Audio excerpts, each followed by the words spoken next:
Привет! В продолжении предыдущего видео, где мы рассматривали подъем на грудь, сегодня мы рассмотрим подъем с груди, а именно швунг толчковый. Разделим его на 4 фазы и постепенно каждую я расскажу, покажу, как ее делать, поэтому смотрите, повторяйте и учитесь.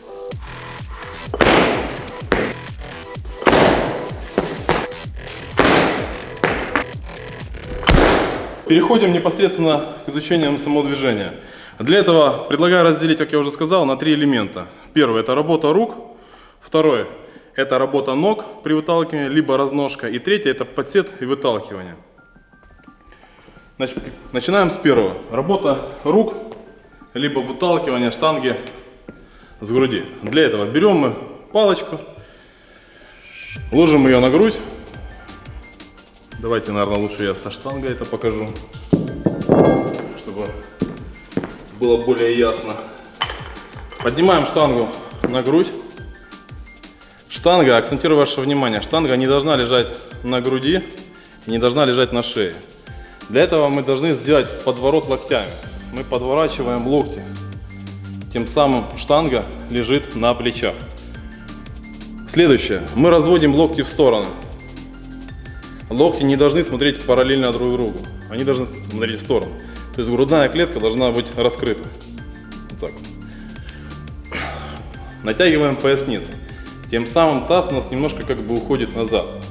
Вот это наше стартовое положение при выталкивании штанги с груди. С этого положения мы делаем вдох и выжимаем штангу вверх.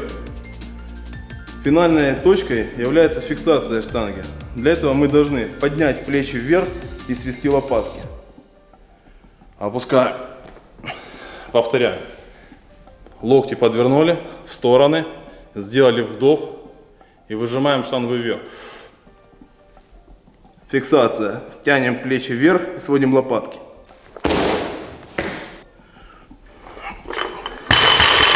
Акцентирую ваше внимание на фиксации. Фиксацию лучше сделать и считать до 2 секунд хотя бы, чтобы научить себя делать правильно и четкую фиксацию.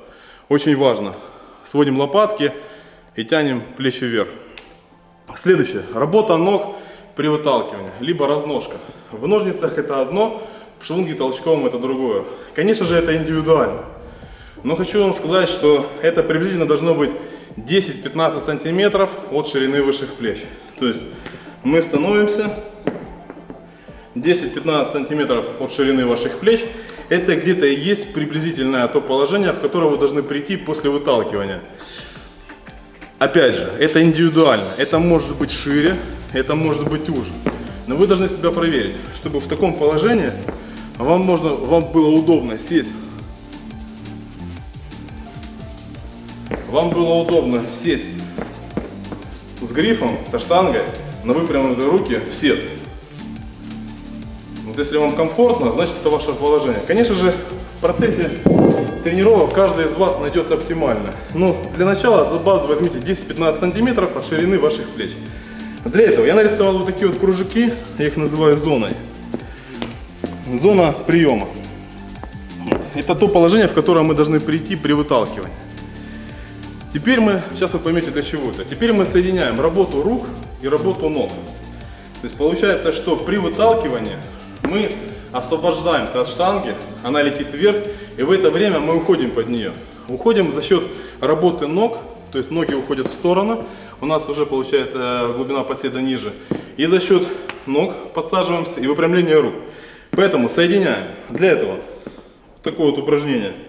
Опять же, можно его делать с палочкой. Выходим на носки, штанга на груди, выходим на носки, и в этот момент мы одновременно делаем разброску ног и выталкивание штанги вверх. Вышли на носки, вытолкнули вверх.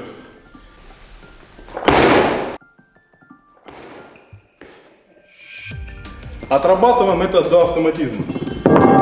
Делаем это перед зеркалом. Скажу основные ошибки и основные проблемы.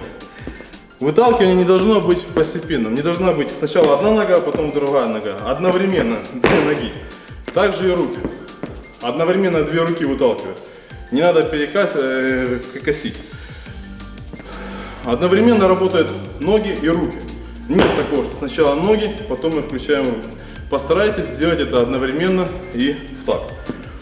Теперь переходим к самому основному, можно сказать, сердцу, центру толчка с груди. Это подсед и выталкивание. Для этого я всегда даю такую картинку. Представьте, что у вас на груди 150-200 килограмм. Вам нужно как-то поднять на прямые руки над головой эту штангу. Сделать это одними руками это очень тяжело, вы сами понимаете. Поэтому в штанге есть для этого дополнительная работа ногами.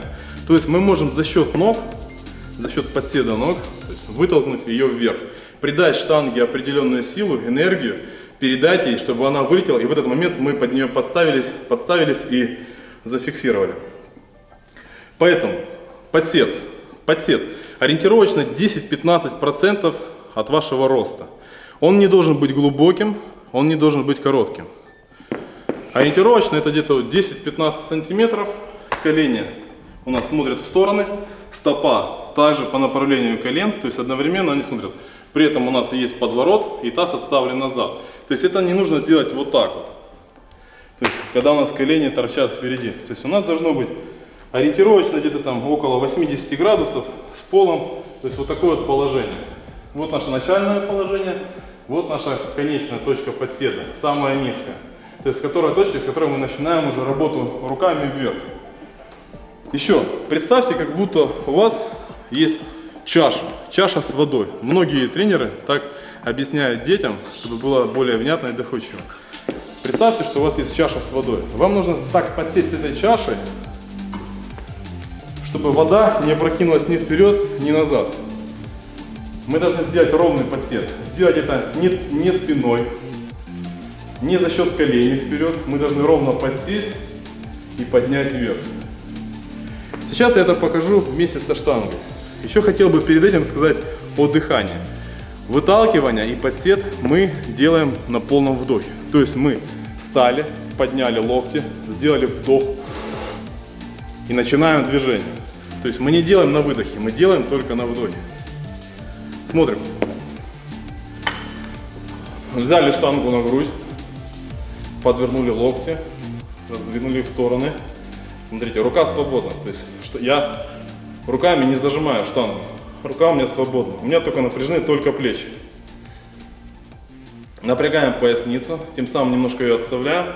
И делаем подсед на полной стопе в ногу. Мы садимся, дошли до нижней точки. И с этого положения мы выталкиваем штангу вверх и подсаживаемся. В динамике это выглядит следующим образом. Вдох.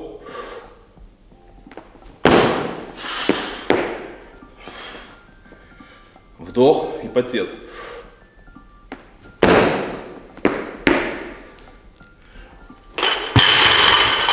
Глубина подседа. Глубина подседа, я думаю, что, опять же, это показание не подседа, приема штанги. Это индивидуально. Настолько, сколько у вас хватает силы вытолкнуть штангу вверх.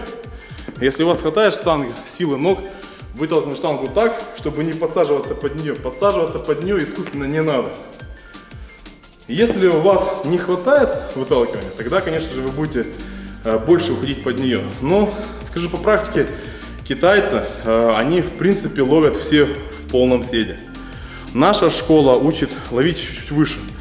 То есть максимальное положение приема где-то вот такое. То есть оно приблизительно приравнивается к глубине нашего подседа, чтобы вот эта зона как раз рабочая. То есть подсед, выталкивание и прием. То есть мы возвращаемся в то же положение, в котором мы были и при выталкивании в подседе. От себя могу добавить одно.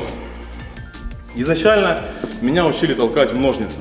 И я уже 190 килограмм толкал в ножницы. Но потом, после ряда неудачных выступлений, особенно именно в толчке с груди, мне посоветовали швунговать.